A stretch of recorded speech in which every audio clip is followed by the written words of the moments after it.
Pernah nggak ada di situasi yang udah mentok banget? Semua yang kita lakuin gagal. Semua hal terasa menyakitkan. Di kerjaan, terlalu banyak tekanan. Suasana di rumah selalu bikin nggak betah. Pasangan nggak ada. Kalaupun ada bukannya support. Pasangan kita justru bikin masalah makin besar. Lebih nyusahin lagi.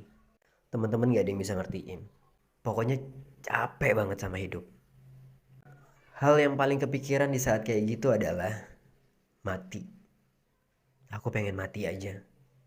Udah capek banget. Udah nggak kuat. Cuma mati solusinya. Mungkin sebagian besar kita, manusia, punya pikiran yang sama kayak gitu. Pertanyaannya, gimana mati itu?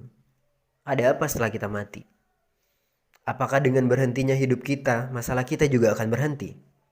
Kematian masih jadi misteri yang sulit diterima logika manusia. Masih banyak pertanyaan yang muncul. Apakah mati jadi akhir dari perjalanan manusia? Atau apakah ada alam lain setelah mati?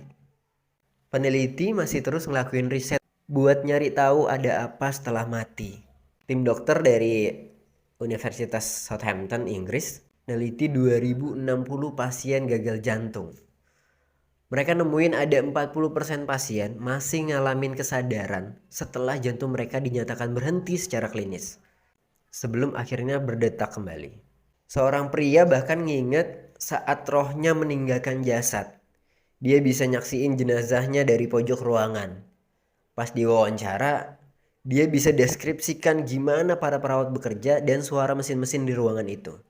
Dalam kasus ini, pasien tersebut bisa menyadari apa yang terjadi selama 3 menit kematiannya. Padahal, secara klinis, otak nggak bisa kerja saat jantung berhenti. Hal ini nguatin bahwa mati belum tentu akhir dari kehidupan. Kematian itu pindahnya roh dari jasad, bukan berakhirnya kehidupan. Bayangkan kita masih dirundung begitu banyak masalah, tapi kita nggak bisa ngapa-ngapain. Makin sendiri, semakin gelap, semakin sepi, semakin sakit, semakin pedih. Kita nggak bisa lagi bertindak karena kita sudah membunuh tubuh kita sendiri. Berhentilah berpikir untuk mati. Berpikirlah untuk mempersiapkan diri menghadapi kematian. Bangkit. Mari gunakan waktu itu untuk menghadirkan kebahagiaan. Menikmati setiap kesakitan. Mentertawakan setiap kesedihan.